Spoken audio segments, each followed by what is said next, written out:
Esto lo enseñan en las escuelas de negocio, pero yo no estoy de acuerdo. Todo el mundo está mirando el retorno sobre equity. Yo me lo miro con otros ojos, la verdad. Tú estás pensando lo mismo que los inversores del pasado y vas a caer en la misma trampa, en el mismo error.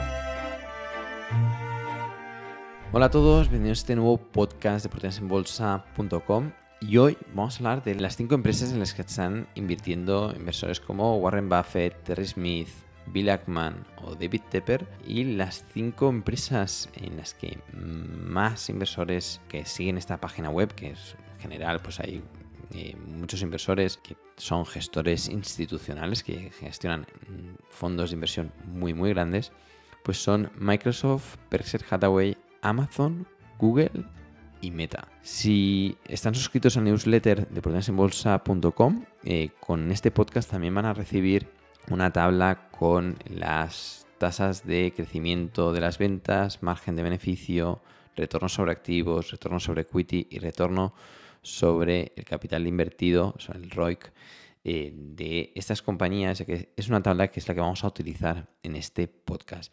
Estas 5 compañías tienen varios denominadores en común. En general son 5 compañías de calidad que se han hecho muy grandes durante los últimos años y con lo cual son mega caps, ¿vale? No son large caps, son todavía más grandes, y todos ellos han invertido en estas compañías porque consideran que son buenas empresas, que son buenos negocios, que son negocios recurrentes en general y que obtienen buenos márgenes. Vamos a ver las tasas de crecimiento, vamos a ver este margen de beneficio y estos retornos sobre activos, sobre equity de estas compañías, y vamos a ver que tienen ciertos puntos en común. Si dejamos de lado Berkshire, que es una empresa más financiera, una sociedad de holding que no tiene nada que ver con las otras compañías, vemos que tanto Microsoft, Amazon, Google como Meta, que es Facebook, la sociedad de holding de Facebook e Instagram, pues tienen crecimientos de las ventas en los últimos 10 años que han superado el 10%. En especial Amazon, Google y Meta han obtenido crecimientos anuales de los últimos 10 años del 20% en el caso de Amazon, del 18% en el caso de Google y del 25% en el caso de Meta, ¿no? Son crecimientos anuales muy importantes, y el crecimiento de las ventas, si detrás hay buenos márgenes, significa incremento de los beneficios, incremento del valor de la compañía y con lo cual crecimiento del valor de la empresa y en consecuencia pues normalmente a medio y largo plazo crecimiento de la capitalización bursátil, ¿no? Y esto es algo que está pasando en estas compañías. Y si vemos el margen neto de los beneficios, pues son empresas muy rentables, ¿no? En el caso de Amazon sí que el margen neto de beneficios no es tan grande, pero al final, como facturan tanto, pues siguen ganando dinero, ¿no? Pero el margen neto de Google o de Meta o de Microsoft, estamos hablando que supera al 20%, con un margen neto de Meta del 27%, de Google del 29%, y de Microsoft, que el año pasado fue del 36%, ¿no? Son márgenes muy amplios, ¿no?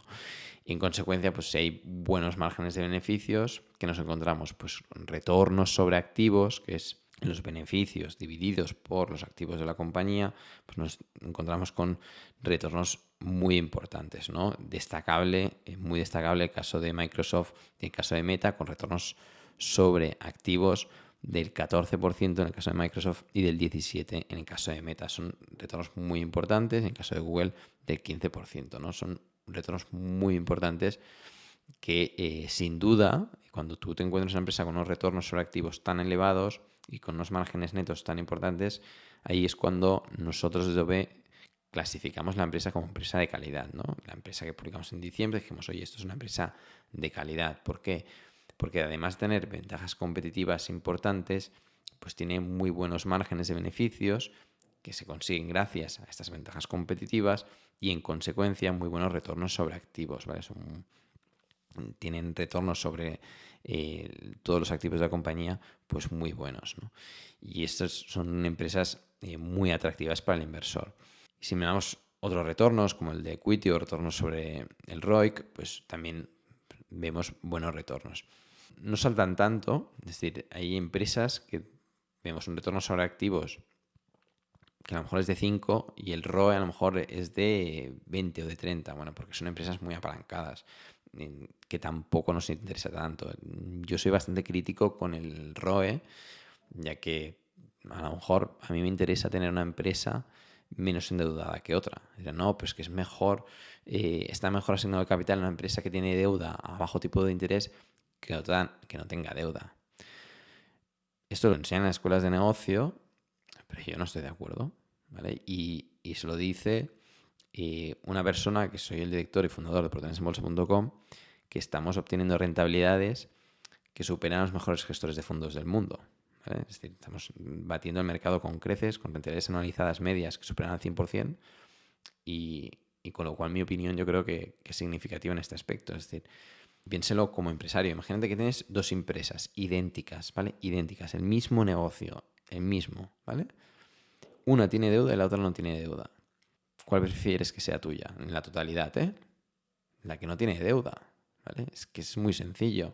Dirás, bueno, pero es que la que tiene deuda, total, como genera muy buenos beneficios, podrás pagar la deuda ya. Pero la deuda la tendré el año que viene, el otro, y durante 10 años para pagar toda esa deuda. Si quiero tener algo de caja para realizar inversiones y crecer. Es decir, una empresa sin deuda es una empresa mucho más libre. Es una empresa que con los flujos de caja libre puede decidir si crece, si reparte dividendos, si recompra acciones. Si tiene deuda, pues habrá una parte que sí o sí tendrá de ir a reducir deuda. ¿Vale? Dirán, no, es que no la reducen porque van a seguir generando beneficios durante años infinitos y solo pagan los intereses. Bueno, sí, hasta que vienen mal dadas, ¿vale? Y esto lo hemos vivido día a día.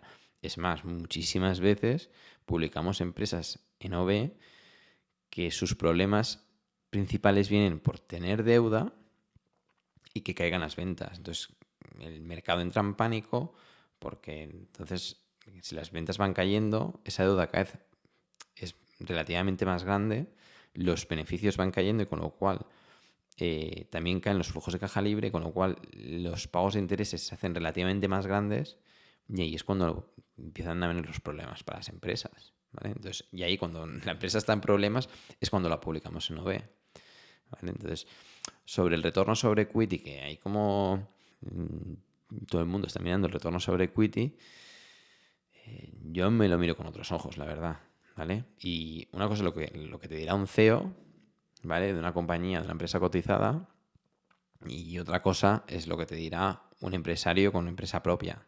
Y un empresario que además es inversor y que invierte con perspectiva empresarial como propietario de la empresa, no como el CEO que pasa por ahí 5 años y luego se va, ¿vale? El CEO que pasa por ahí 5 años y luego se va, que hay muchísimos en Wall Street, les es igual la deuda. ¿Por qué? Porque ellos quieren la cara bonita. No están pensando en la empresa de aquí 10 años, 20 años. Están pensando en la empresa durante el próximo trimestre, los resultados que va a dar y con lo cual, si ese CEO va a llegar a los objetivos anuales para cobrar sus stock options, ¿vale? Y eso es lo que la realidad de Wall Street, ¿vale? Y es, bueno, un comentario que creo que vale la pena compartir, ¿no? Y luego otra crítica que quería hacer sobre estas 5 empresas, es decir, sobre el ROE aquí no critico nada, porque estas 5 empresas precisamente son empresas con bajos niveles de deuda por los ingresos que tienen, ¿vale? Hecho que es maravilloso, ¿vale? La crítica era sobre que todos los inversores están como, bueno, muy a favor de ROEs muy altos. Yo prefiero mucho más mirar el retorno sobre activos, mirar los flujos de caja libre, mirar los beneficios netos y los márgenes de beneficio neto y los márgenes de flujos de caja libre. Y luego cómo se asigna ese capital, esos flujos de caja libre, a dónde van. Eso yo me fijo muchísimo, es donde más me fijo. Los suscriptores de OB ya lo saben, que donde más nos fijamos es donde asignan el capital a la dirección cada año. Porque allí, donde se asigne el capital, va el futuro de la compañía, ¿vale? Y eso es importantísimo. Y otro factor que creo que vale la pena comentar es que en estas webs como Dataroma hay grandes inversores que históricamente han tenido buenas rentabilidades, pero también hay muchísimos gestores de fondos con carteras gigantescas que por un lado, no pueden invertir en empresas pequeñas que con un peso significativo, es decir, pueden invertir en una compañía pequeña, pero al final el peso relativo en todo su fondo es muy pequeño. ¿Por qué? Pues porque tiene una cartera muy grande. Por ejemplo, Warren Buffett, la inversión que tiene en Amazon es mínima, ¿vale? De toda su cartera, pero es una inversión de 1.500 millones, ¿vale? Para que vean el ejemplo, ¿vale? Es decir, Buffett invierte en Amazon. Realmente no, ¿vale? Es una posición minúscula de su cartera, de cartera de Berkshire Hathaway, pero como tiene una cartera tan grande, 1.500 millones es poco para él, ¿vale? Entonces, imagínate empresas más pequeñas, ¿vale? Es decir, cuando Buffett ve una empresa que capitaliza por menos de 10.000 millones, es que no se la puede ni mirar, ¿vale? Porque dices que, bueno, tendré que estar muchas horas estudiándola para poner luego aquí 500 millones o 200 millones que para él o para Berkshire no es nada, absolutamente nada, ¿no? Entonces ya no pierden el tiempo ahí. Y luego, por otro lado, hay muchos gestores de fondos que, bueno, han tenido un buen track record, pero tienen carteras extremadamente diversificadas y en todas estas empresas más famosas, que son las que hemos mencionado, pues también les gusta estar, ¿no? Y luego a nivel de riesgos, yo, por ejemplo, no lo sigo mucho, ¿vale? Esto de Dataroma y ver dónde han invertido estos inversores. Me gusta conocerlo, me gusta conocer la información, pero no decido mis inversiones ni las tesis que publicamos en OVE en función de lo que hagan estos inversores. ¿Por qué? Porque son personas y también siguen modas, ¿vale? Y seguramente si tú vieras las empresas en las que estaban invertidos los mejores gestores de fondos, los gestores de fondos con carteras más grandes, ¿vale? Que al final se asocia así, verías que en los años 2000 o en el año 2007 eran empresas distintas a las actuales. ¿Con esto qué quiere decir? Que las empresas del año 2000 o del año 2007 dejaron de estar ahí arriba, ¿vale? Entonces, si tú como inversor dices, no, yo es que invierto en estas porque son las mejores del mundo, si en el 2000 eran las mejores del mundo, pero ahora en 2025 ya no son las mejores del mundo. Entonces, te habrá caído esa empresa. Y lo mismo pasa en las empresas del año 2007 y en las empresas del año 2025 no serán las mismas que las del año 2050, ¿vale? No van a ser la misma, por mucho que quieras. Estas 5 empresas van a cambiar en los próximos 25 años. Aunque tú mires por el retrovisor y digas, es que lo han hecho de forma maravillosa, son las mejores empresas del mundo. Esto mismo pensaban en el año 2000, en el año 75, en el año 1950, ¿vale? Los inversores pensaban lo mismo. Tú estás pensando lo mismo que los inversores del pasado y vas a caer en la misma trampa, en el mismo error, ¿vale? De aquí a que nosotros somos un poco escépticos en las mejores empresas del mundo porque pasan estas cosas, ¿no? Y quería lanzarles esta reflexión, que creo es una reflexión interesante y al mismo tiempo pues llama a la prudencia sobre ver qué hacen los mejores gestores de fondos del mundo o los gestores de fondos que gestionan más dinero de todo el mundo. Hasta aquí este podcast de portensenbolsa.com. Recuerden en suscribirse al newsletter, así recibirán pues tablas como la que hemos comentado al principio de este podcast directamente en su correo electrónico. Esto es todo, nos vemos, hasta la próxima.